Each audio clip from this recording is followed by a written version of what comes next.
आप सभी को जय मसीह की प्रियजनों। हमारे चैनल परमेश्वर इंस्पायर्ड में आप सभी का हार्दिक अभिनंदन है। प्रियो, आज हम जानेंगे क्या दुनिया में जादू और टोना कहां से आया और शैतान कौन है, और दुनिया में 333 करोड़ देवी देवता कहां से आए। प्रियो, अगर आपने अभी तक हमारे चैनल को सब्सक्राइब नहीं किया है तो सब्सक्राइब कर लें, क्योंकि मैं हर मसीही भाई और बहन को परमेश्वर के करीब ले जाने का नियम योजना बनाऊंगा। यदि आप हमारे चैनल को सब्सक्राइब करके सपोर्ट करना चाहते हैं तो हम आपको बाइबल से जुड़ी हर बातें आप तक जरूर पहुंचाएंगे। तो आइए इस वीडियो को बिना देर किए शुरू करते हैं। प्रियो, इस दुनिया में शैतान और 333 करोड़ देवी देवता, जादू टोना, ज्योतिष और नक्षत्रों का ज्ञान कहां से आया, इसे समझने के लिए हमें पहले परमेश्वर और उनके दूतों के बारे में जानना होगा। परमेश्वर ने जब सृष्टि की रचना की, उससे पहले स्वर्ग में कौन सी घटनाएं घटी थीं, यह जानना बहुत ही जरूरी है। प्रियो, परमेश्वर के 3 मुख्य स्वर्गदूत कौन थे? आइए जानते हैं। पहला स्वर्गदूतों के नाम। माइकल को मिकाइल के नाम से भी जाना जाता है। यह परमेश्वर की सेना का प्रमुख हिस्सा था और परमेश्वर के सभी स्वर्गदूतों का लीडर था। दूसरा स्वर्गदूतों के नाम लूसीफर को हेलेल नाम से भी जाना जाता है। यह परमेश्वर की आराधना करता था और स्वर्गीय महिमा में परमेश्वर के गुणगान करता था। तीसरा स्वर्गदूतों के नाम गैब्रियल को जिब्राइल के नाम से भी जाना जाता है। यह परमेश्वर का संदेश वाहक था और परमेश्वर के सभी दूतों तक संदेश पहुंचाने का काम करता था। लेकिन लूसीफर ने अपने आप में घमंड कर लिया और सोचा कि वह परमेश्वर से भी ऊंचा हो सकता है। उसने परमेश्वर के खिलाफ युद्ध छेड़ दिया और कई स्वर्गदूतों को भी अपने साथ मिलाकर विरोध किया। मिकाइल ने परमेश्वर की सेना का नेतृत्व करते हुए लूसीफर को हराया और उसे तथा उसके अनुयायियों को स्वर्ग से धरती पर गिरा दिया। धरती पर गिरने के बाद लूसीफर शैतान बन गया और तब से वह परमेश्वर के कामों को नुकसान पहुंचाने और मनुष्यों को गुमराह करने में लगा है। जब हम हिंदू धर्म में 33 करोड़ देवी देवताओं की बात करते हैं तो यह वे स्वर्गदूत हैं जो लूसीफर के साथ गिराए गए थे। ये देवी देवता शैतान के साथ धरती पर आ गए और विभिन्न रूपों में लोगों को गुमराह कर रहे हैं ताकि वे सच्चे परमेश्वर से दूर रहें। शैतान अब स्वयं को भगवान मानता है और लोगों को भ्रमित करता है ताकि वे परमेश्वर की सच्ची महिमा न करें। गिराए गए स्वर्गदूतों द्वारा मनुष्यों को दी गई कुछ शिक्षाएं। अजाजेल, इसने मनुष्य को तलवारें, चाकू, ढाल बनाना सिखाया और धातुओं का उपयोग सिखाया, जिससे युद्ध और हिंसा बढ़ी। सेमजाजा, इसने जादू टोना और तंत्र मंत्र की विद्या सिखाई, जिससे लोग एक दूसरे के खिलाफ जादू टोना करने लगे। अरमारोस, इसने जादू टोने का समाधान सिखाया। बरकैल, इसने ज्योतिष विद्या सिखाई। कोकरेल, इसने नक्षत्रों का ज्ञान दिया। एकहील, इसने बादलों का ज्ञान सिखाया। अराक, इसने पृथ्वी के चिन्हों की पहचान सिखाई। शमशेल, इसने सूर्य के चिन्ह सिखाए। सरियेल, इसने चंद्रमा के मार्ग की जानकारी दी। इन स्वर्गदूतों ने उन सभी बातों को मनुष्य को सिखाया जो परमेश्वर नहीं चाहते थे, जिससे दुनिया में पाप और दुष्टता बढ़ी। यह सब शैतान और उसके अनुयायियों का काम है ताकि लोग सच्चे परमेश्वर को न पहचानें और भ्रमित रहें। आने वाले वीडियो में हम और अधिक गहराई से देखेंगे कि विभिन्न देवी देवता और इस दुनिया की विभिन्न पूजा पद्धतियां कैसे अस्तित्व में आईं। जैसे हमने देखा, गिराए गए स्वर्गदूतों ने इंसानों को वो ज्ञान दिया जिसे परमेश्वर उनसे दूर रखना चाहते थे। इन शिक्षाओं से इंसानों में लालच, हिंसा, ईर्ष्या और पाप बढ़ा। शैतान का मकसद था कि इंसान परमेश्वर की ओर न जाकर भटकते रहें। शैतान के अनुयायियों ने यह सुनिश्चित किया कि हर क्षेत्र और समाज में लोग अपने अपने तरीके से अलग अलग देवी देवताओं की पूजा करने लगें, जिससे उन्हें सच्चे परमेश्वर का ज्ञान न हो सके। इसलिए विभिन्न संस्कृतियों में अलग अलग देवी देवताओं का पूजन प्रचलन में आया, जिनका वास्तविक उद्देश्य इंसानों को गुमराह करना था। जब परमेश्वर ने इंसानों को अपने स्वरूप में बनाया तो शैतान ने इसे चुनौती के रूप में लिया। उसने यह तय किया कि वह किसी भी तरह से इंसान को परमेश्वर से दूर करेगा। यही कारण है कि आज दुनिया में अलग अलग पूजा पद्धतियां, तंत्र मंत्र, जादू टोना और ज्योतिष विद्या जैसे भ्रमकारी ज्ञान मौजूद हैं। शैतान चाहता है कि लोग इन चीजों में उलझे रहें और परमेश्वर की ओर न जाएं। आज भी शैतान और उसके गिराए गए स्वर्गदूत विभिन्न रूपों में लोगों को भ्रमित करते हैं, लोगों को लालच, हिंसा और असत्य का मार्ग अपनाने के लिए प्रेरित करते हैं। शैतान आज भी अपने अनुयायियों को नई नई पद्धतियों, सिद्धांतों और पूजा पद्धतियों के माध्यम से गुमराह कर रहा है ताकि वे परमेश्वर की सच्चाई से दूर रहें। बाइबल में यह भविष्यवाणी है कि अंत समय में शैतान और उसके दुष्ट दूतों का विनाश होगा। उस समय हर व्यक्ति के सामने परमेश्वर की सच्चाई प्रकट होगी, परंतु शैतान आज तक भी लोगों को भ्रमित कर रहा है ताकि वे सत्य के मार्ग पर न आ सकें। शैतान जानता है कि उसका अंत निश्चित है और इसी कारण वह हर संभव कोशिश कर रहा है कि ज्यादा से ज्यादा लोग परमेश्वर के मार्ग से भटकें। आगे हम विस्तार से देखेंगे कि कैसे शैतान और उसके गिराए हुए दूत विभिन्न पूजा पद्धतियों और अंधविश्वासों के माध्यम से लोगों को गुमराह कर रहे हैं और कैसे सत्य को पहचानने वाले लोग इस पथ से अलग रहते हैं। इसके साथ ही हम यह भी जानेंगे कि सच्चे परमेश्वर की आराधना कैसे की जाए ताकि हम शैतान के इन प्रलोभनों से बचे रह सकें। अब हम आगे बढ़ते हैं और उन विशेष स्वर्गदूतों के बारे में अधिक गहराई से चर्चा करेंगे जिन्होंने अलग अलग प्रकार के ज्ञान और कला इंसानों को सिखाई, जिनका इस्तेमाल आज भी लोग कर रहे हैं। यह सब शैतान के नेतृत्व में हुआ ताकि लोग परमेश्वर से दूर हो जाएं और अपनी आत्मा में अंधकार को अपनाएं। अजाजेल एक गिराया हुआ स्वर्गदूत जिसने सबसे पहले इंसानों को हथियार बनाना सिखाया। उसने इंसानों को तलवारें, चाकू, ढाल और कवच बनाने का ज्ञान दिया ताकि वे एक दूसरे से लड़ें और विनाश की ओर बढ़ें। इसके अलावा अजाजेल ने धरती की धातुओं का इस्तेमाल करना सिखाया, जिससे हिंसा और युद्ध का प्रचलन बढ़ा। आज भी दुनिया भर में जितने भी युद्ध हो रहे हैं वे इसी हिंसक विचारधारा के परिणाम हैं। सेम जाजा ने इंसानों को जादू टोना और जड़ों का उपयोग सिखाया। उसने सिखाया कि कैसे दूसरों पर प्रभाव डालने के लिए तंत्र मंत्र और जड़ें उपयोग में लाई जा सकती हैं। इस शिक्षा का असर यह हुआ कि लोग दूसरों को नुकसान पहुंचाने के लिए जादू टोना करने लगे। आज भी कई लोग इसे बुरी शक्तियों को बुलाने के लिए करते हैं, जिससे वे परमेश्वर की ओर से और दूर होते जाते हैं। अरमारोस ने जादू टोना का समाधान करना सिखाया ताकि जादू टोना का शिकार हुए व्यक्ति इसे काट सके। यह दिखाता है कि कैसे ये दुष्ट स्वर्गदूत न केवल नकारात्मक शक्ति लाए बल्कि उसके समाधान भी बनाए ताकि लोग उनके चंगुल में फंसे रहें और परमेश्वर की शरण में न जा सकें। बरकियल ने इंसानों को ज्योतिष विद्या सिखाई, जिससे लोग ग्रह नक्षत्रों की स्थिति देखकर भविष्यवाणी कर सकें। यह विद्या उन पर निर्भरता बढ़ाती है और लोग परमेश्वर से दूर होकर ज्योतिष की ओर रुख कर लेते हैं। कोकाबियल ने इंसानों को नक्षत्रों का ज्ञान दिया ताकि वे अपने भविष्य को सितारों के अनुसार जानने की कोशिश करें। यह लोगों को यह मानने पर मजबूर करता है कि उनका भविष्य सितारों के हाथ में है, न कि परमेश्वर के। शमशियल और सरियेल। शमशियल ने सूर्य के चिन्ह और सरियेल ने चंद्रमा के मार्ग की शिक्षा दी। इन शिक्षाओं का असर यह हुआ कि लोग इन ग्रहों की चाल पर भरोसा करने लगे और परमेश्वर के मार्ग से दूर होते गए। इस प्रकार शैतान और उसके गिराए गए स्वर्गदूतों ने विभिन्न तरह के ज्ञान, कला और अंधविश्वास इंसानों को सिखाए। इन सब का उद्देश्य था लोगों को सच्चे परमेश्वर की आराधना से भटकाना और अंधकार में ढकेलना। आज के समय में भी यह ज्ञान और प्रथाएं विभिन्न रूपों में विद्यमान हैं। ज्योतिष विद्या, तंत्र मंत्र, युद्ध की कला और अंधविश्वास आदि विभिन्न माध्यमों से समाज में फैले हुए हैं। इंसान अक्सर इन्हीं चीजों का सहारा लेते हैं और परमेश्वर की ओर जाने के बजाय इन भटकावों में उलझ जाते हैं। शैतान का उद्देश्य था और आज भी है कि लोग सच्चाई से दूर रहें और भ्रम में पड़ें। वह नहीं चाहता कि इंसान परमेश्वर के प्रेम, शांति और प्रकाश को जाने, लेकिन परमेश्वर का प्रेम और शक्ति इतनी महान है कि वह सच्चाई की तलाश करने वाले को उसकी ओर खींच ही लेते हैं। परमेश्वर की ओर लौटने का मार्ग क्या है? अगर हम सच्चाई को जानना चाहते हैं तो हमें परमेश्वर के वचन पर ध्यान देना होगा।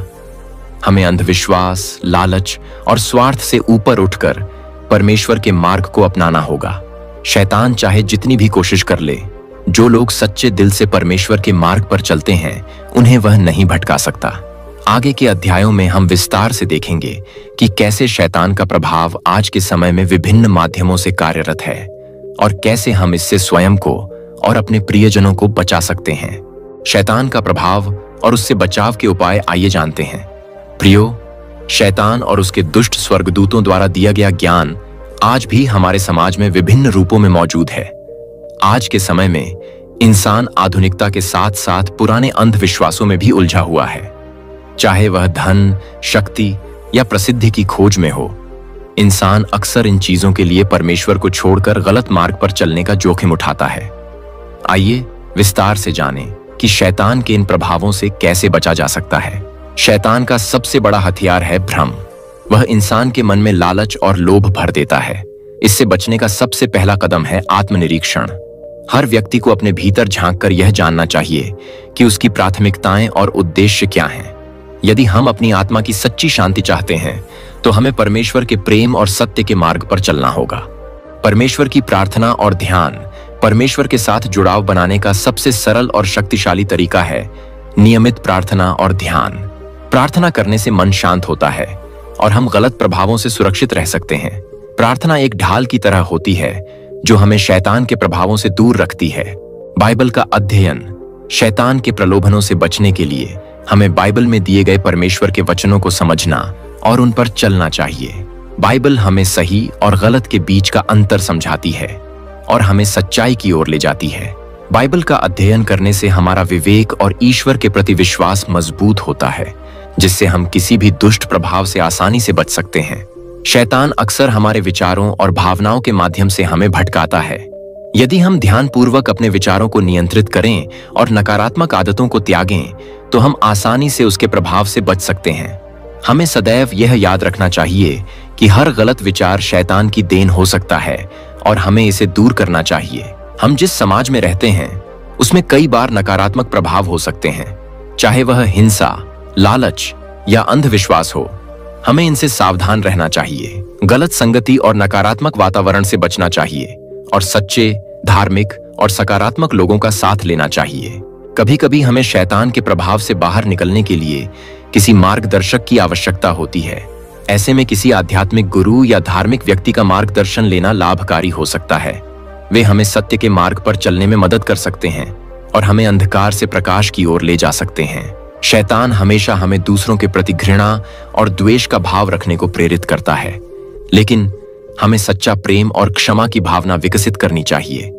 दूसरों को क्षमा करना और उनसे प्रेम करना हमें शैतान के प्रभाव से दूर रखता है और हमारा दिल पवित्र बना रहता है। कई बार हम अपनी सीमाओं को न पहचानते हुए शक्तिशाली बनने की लालसा में शैतान के जाल में फंस जाते हैं। हमें यह समझना चाहिए कि हर चीज हमारे नियंत्रण में नहीं है और हम केवल परमेश्वर की इच्छा को ही अपना सकते हैं। यह जानकर हम शैतान के द्वारा दिए गए किसी भी प्रकार के लोभ से बच सकते हैं। हर दिन हमें अपनी सोच, भावनाओं और कार्यों का विश्लेषण करना चाहिए। आत्म समीक्षा से हमें यह जानने में मदद मिलती है कि कहीं हम शैतान के प्रभाव में तो नहीं आ रहे। यह एक आवश्यक कदम है जो हमें बुरे प्रभावों से दूर रखता है और हमें सुधारने का अवसर प्रदान करता है। शैतान की योजनाएं सदैव परमेश्वर से दूर ले जाने के लिए होती हैं, लेकिन परमेश्वर का प्रेम और सत्य हमें सदैव उनकी ओर वापस खींचने का प्रयास करता है। हमें केवल यह समझना है कि सच्ची शांति, प्रेम और संतुष्टि केवल परमेश्वर में ही प्राप्त होती है। जब हम उस सच्चाई के मार्ग पर चलते हैं तो कोई भी दुष्ट शक्ति हमें अपने लक्ष्य से भटका नहीं सकती। आने वाले अध्यायों में हम देखेंगे कि कैसे हमारे चारों ओर फैले हुए अन्य माध्यमों में शैतान का प्रभाव है और कैसे हम उसे पहचान सकते हैं। जैसे जैसे दुनिया आधुनिकता की ओर बढ़ रही है, शैतान के प्रभाव भी अलग अलग रूपों में हमारे जीवन में आने लगे हैं। यह प्रभाव हमारे मनोरंजन के साधनों, मीडिया, इंटरनेट और यहाँ तक कि हमारी शिक्षा प्रणाली में भी दिखाई दे सकता है। इसके माध्यम से शैतान धीरे धीरे हमारे सोचने के ढंग को बदलने की कोशिश करता है ताकि हम धीरे धीरे ईश्वर से दूर हो जाएं। इस अध्याय में हम इन विभिन्न माध्यमों को गहराई से समझेंगे और यह जानेंगे कि कैसे हम इनसे सावधान रह सकते हैं। मनोरंजन और मीडिया में शैतान का प्रभाव आज के समय में टेलीविजन, सिनेमा और संगीत मनोरंजन के प्रमुख साधन हैं। हालांकि इनमें से कई साधन हमें शिक्षा और ज्ञान देते हैं, परंतु शैतान इन माध्यमों का दुरुपयोग करके हिंसा, असत्य और गलत आचरण को बढ़ावा देता है। उदाहरण के लिए, कई बार फिल्मों और सीरियल्स में ऐसे दृश्य दिखाए जाते हैं जिनमें हिंसा, क्रोध और अपराध को रोमांचक और आकर्षक बना दिया जाता है। यह हमारे दिमाग पर नकारात्मक प्रभाव डाल सकता है और हमारे मन को अशांत बना सकता है। सकारात्मक और प्रेरणादायक सामग्री को ही प्राथमिकता दें। बच्चों को ऐसे कार्यक्रम देखने के लिए प्रेरित करें जो उनकी नैतिकता और चरित्र को मजबूत बनाएं। म्यूजिक और फिल्मों को सोच समझकर चुनें ताकि उसमें कोई नकारात्मक संदेश न हो। सोशल मीडिया और इंटरनेट और सोशल मीडिया आज के दौर में एक बहुत बड़ा साधन बन चुके हैं। यह एक ओर तो हमें जानकारी और संपर्क का साधन देते हैं, लेकिन दूसरी ओर ये हमारे जीवन में भ्रम और नकारात्मकता को भी बढ़ावा दे सकते हैं। सोशल मीडिया पर दिखाए जाने वाले असत्य जीवन, अधिक धन और सफलता के आकर्षण में इंसान कई बार शैतान के जाल में फंस सकता है। यह हमारे जीवन में असंतोष और लालसा को जन्म देता है।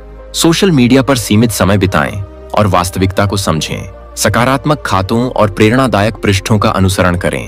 अपने मानसिक स्वास्थ्य का ख्याल रखें और असत्य या अतिवादी सामग्री से दूर रहें। शिक्षा में शैतान का प्रभाव। शिक्षा का मुख्य उद्देश्य होता है व्यक्ति के जीवन को बेहतर बनाना, उसे एक अच्छे इंसान के रूप में विकसित करना। परंतु वर्तमान समय में शिक्षा प्रणाली में कई बार नैतिकता और आध्यात्मिकता का अभाव दिखता है। जब शिक्षा का उद्देश्य केवल आर्थिक लाभ कमाना हो जाता है, तो यह इंसान को लालची और आत्म केंद्रित बना सकता है, जो शैतान का ही एक प्रभाव है। बच्चों को नैतिकता और ईमानदारी की शिक्षा देने पर जोर दें। शिक्षा को एक साधन समझें, न कि केवल सफलता का मापदंड। अपने बच्चों को आध्यात्मिक ज्ञान और मूल्य आधारित शिक्षा देने के लिए समय निकालें। धन और शक्ति का लालच। धन और शक्ति दो ऐसे कारक हैं जो शैतान के सबसे प्रभावी माध्यम हैं। इसके द्वारा वह इंसान के मन में लालच, घमंड और ईर्ष्या के भाव को जन्म देता है। यह इंसान को दूसरों के प्रति असंवेदनशील बना देता है और उसे नैतिकता से दूर ले जाता है। अपने जीवन में संतोष और ईमानदारी को प्राथमिकता दें। अपने पास जो है उसके लिए आभार व्यक्त करें। दान और दूसरों की सेवा के प्रति रुचि बढ़ाएं। नफरत और द्वेष का प्रचार शैतान का एक और प्रभावकारी माध्यम है। समाज में नफरत और द्वेष का प्रचार करना। वह धर्म, जाति, भाषा और अन्य मतभेदों का सहारा लेकर इंसान को एक दूसरे के प्रति घृणा और शत्रुता में बांध देता है। इसके द्वारा समाज में अशांति और हिंसा का माहौल बनता है, जो शैतान के उद्देश्यों को पूरा करता है। प्रेम और भाईचारे को बढ़ावा दें। धार्मिक और सांस्कृतिक मतभेदों को समझें और स्वीकार करें। समाज में एकता और सद्भाव के लिए कार्य करें। अध्याय 8 में लिखा है, शैतान के प्रभाव को पहचानने की कला। शैतान का प्रभाव केवल प्रत्यक्ष ही नहीं, बल्कि कई बार अप्रत्यक्ष रूप में भी हमें प्रभावित करता है। यह भावनाओं, विचारों और हमारे दैनिक जीवन के फैसलों में हमें बिना समझे प्रभावित कर सकता है। इस अध्याय में हम जानेंगे कि कैसे हम शैतान के इन सूक्ष्म प्रभावों को पहचान सकते हैं और अपने आप को उससे सुरक्षित रख सकते हैं। हमारे विचार हमारी वास्तविकता को प्रभावित करते हैं। अगर हम नकारात्मक, असंतोषजनक और अहंकारी विचारों को अपने जीवन में स्थान देते हैं, तो यह शैतान का प्रभाव हो सकता है। अतः हमारे विचारों की शुद्धता आवश्यक है, ताकि हम अपने मन को किसी भी प्रकार के नकारात्मक प्रभाव से बचा सकें। जब हम अपने जीवन में अहंकार और लोभ को प्राथमिकता देने लगते हैं, तो यह शैतान का संकेत होता है। इसके प्रभाव को पहचानना आवश्यक है, ताकि हम इसे नियंत्रित कर सकें और एक सही मार्ग पर चल सकें। जब इंसान अधीर और असहिष्णु हो जाता है, तो यह भी शैतान का एक प्रभाव हो सकता है। हमें धैर्य और सहनशीलता का अभ्यास करना चाहिए, ताकि हम किसी भी प्रकार की गलतियों से बच सकें। इस पुस्तक में हमने शैतान के प्रभावों को गहराई से समझा और जाना कि कैसे हम उनसे बच सकते हैं। शैतान का प्रभाव सदैव हमें ईश्वर से दूर करने का प्रयास करता है, लेकिन हमारे पास भी वह शक्ति है जिससे हम उसके प्रलोभनों से बचे रह सकते हैं। हमें केवल अपने विचारों, भावनाओं और कार्यों में शुद्धता बनाए रखनी है, ताकि हम शैतान के प्रभाव से सुरक्षित रहें और ईश्वर की कृपा के पात्र बन सकें। हमने इस पुस्तक में शैतान के प्रभाव को समझा और यह भी देखा कि यह हमारे जीवन के विभिन्न पहलुओं में कैसे घुल मिल सकता है। अब हम यह जानेंगे कि शैतान से मुक्ति का रास्ता क्या है और कैसे हम अपनी आत्मा को शुद्ध रखते हुए आध्यात्मिक उन्नति की ओर अग्रसर हो सकते हैं। इस अध्याय में कुछ ऐसे मार्ग और साधन बताए गए हैं जो हमें शैतान से मुक्ति और ईश्वर से साक्षात्कार की ओर ले जा सकते हैं। प्रार्थना और ध्यान किसी भी प्रकार की नकारात्मकता को दूर करने में अत्यंत सहायक होते हैं। प्रार्थना में हमारा संपर्क ईश्वर से होता है और यह हमें शांति प्रदान करती है। ध्यान हमें अपने विचारों को नियंत्रित करने में मदद करता है और हमें भीतर से शक्ति देता है। इससे शैतान का प्रभाव धीरे धीरे कम होने लगता है। प्रार्थना करने का सही तरीका, सुबह और शाम नियमित रूप से प्रार्थना करें, ईश्वर के प्रति आभार व्यक्त करें और अपनी गलतियों की माफी मांगें। अपनी प्रार्थना में ईमानदारी और भक्ति रखें।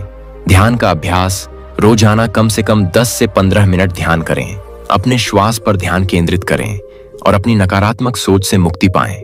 ध्यान के दौरान शांत और सकारात्मक वातावरण बनाए रखें। आध्यात्मिक ग्रंथों और संत महात्माओं के जीवन को पढ़ना हमारे मन को शुद्धता और प्रेरणा देता है। यह शैतान के किसी भी प्रकार के भ्रम से हमें दूर रखने में सहायक है। अध्यात्म के अध्ययन से हमें यह भी पता चलता है कि किन गलतियों से हमें बचना चाहिए और किस मार्ग पर चलना चाहिए। उपयोगी ग्रंथ और पुस्तकें, भगवत गीता, रामायण, बाइबल, गुरु ग्रंथ साहिब, महात्मा गांधी, स्वामी विवेकानंद और संत कबीर जैसे महापुरुषों के उपदेश और शिक्षाएं, संगति हमारे विचारों और भावनाओं को प्रभावित करती है। अच्छे और सकारात्मक लोगों के संपर्क में रहने से हम भी सकारात्मक और ईमानदार बनते हैं। वहीं नकारात्मक और अशुद्ध संगति में रहकर हम शैतान के प्रभाव में आ सकते हैं। हमेशा उन लोगों का साथ चुनें जो ईमानदारी, प्रेम और सहनशीलता का परिचय देते हैं। नकारात्मक संगति और बातों से बचें जो आपकी मानसिक शांति को भंग कर सकती हैं। जब संभव हो, धर्म और आध्यात्मिकता से जुड़े व्यक्तियों के संपर्क में रहें। शैतान के प्रभाव को दूर करने का सबसे अच्छा उपाय है सेवा और परोपकार। जब हम दूसरों के हित के बारे में सोचते हैं तो हमारे अंदर का अहंकार, लोभ और लालच धीरे धीरे समाप्त होने लगता है। सेवा हमें ईश्वर से जोड़ती है और हमारे अंदर सहानुभूति और प्रेम की भावना को बढ़ावा देती है। निर्धन और असहाय लोगों की मदद करना, पशुओं और पर्यावरण के प्रति संवेदनशीलता रखना, छोटे छोटे कार्यों के माध्यम से समाज में सकारात्मक बदलाव लाना। शैतान के प्रभाव से मुक्ति पाने के लिए धैर्य और आत्मसंयम का होना अत्यंत आवश्यक है। जीवन में आने वाली कठिनाइयों का सामना करना और अपने क्रोध और इच्छाओं पर नियंत्रण रखना हमें शैतान के जाल में फंसने से बचा सकता है। आत्मसंयम का अभ्यास हमें अपने कार्यों को संतुलित और नियंत्रित करने में मदद करता है। आत्मसंयम बढ़ाने के उपाय किसी भी परिस्थिति में शांत रहना और आवेश में न आना, अपनी इच्छाओं को नियंत्रित रखना और संतोष की भावना को अपनाना। विपरीत परिस्थितियों में भी ईश्वर पर विश्वास बनाए रखना, ईश्वर का नाम जपना और सतत स्मरण करना हमें हर प्रकार के नकारात्मक प्रभाव से दूर रखता है। जब हम अपने मन और आत्मा को ईश्वर के प्रति समर्पित करते हैं तो हमारे जीवन में स्वाभाविक रूप से पवित्रता का संचार होता है और शैतान का प्रभाव हमसे दूर हो जाता है। नियमित रूप से भगवान के नाम का जाप करें, चाहे वह राम, कृष्ण, अल्लाह या कोई भी नाम हो जो आपको प्रिय हो। मन में जपते रहें और इसे अपनी दिनचर्या का हिस्सा बना लें। कठिन समय में ईश्वर का नाम याद रखें, इससे आपको आंतरिक शक्ति मिलेगी। बाइबल अध्याय 10 में लिखा है, जीवन को शुद्ध और शांतिपूर्ण बनाने का मार्ग। अंत में शैतान के प्रभाव से पूरी तरह मुक्त होने का मार्ग हमारे विचारों, कार्यों और संबंधों में पवित्रता बनाए रखने में ही है। एक बार जब हम शैतान के हर तरह के प्रभाव को समझ लेते हैं और ईश्वर की ओर समर्पित होते हैं, तब हमारा जीवन शुद्ध, शांतिपूर्ण और ईश्वर की कृपा से परिपूर्ण हो सकता है। इस अध्याय में हम एक ऐसे जीवन को समझेंगे जो ईश्वर की कृपा से भरा हुआ हो, जिसमें संतोष, प्रेम और करुणा हो। प्रियो, अगर आपको ये वीडियो पसंद आया हो तो अपने मसीह भाई बहनों में शेयर जरूर करिएगा और परमेश्वर इन सारी बातों के द्वारा आप सबको आशीष दे। यीशु मसीह के नाम में सबको जय मसीह की। गॉड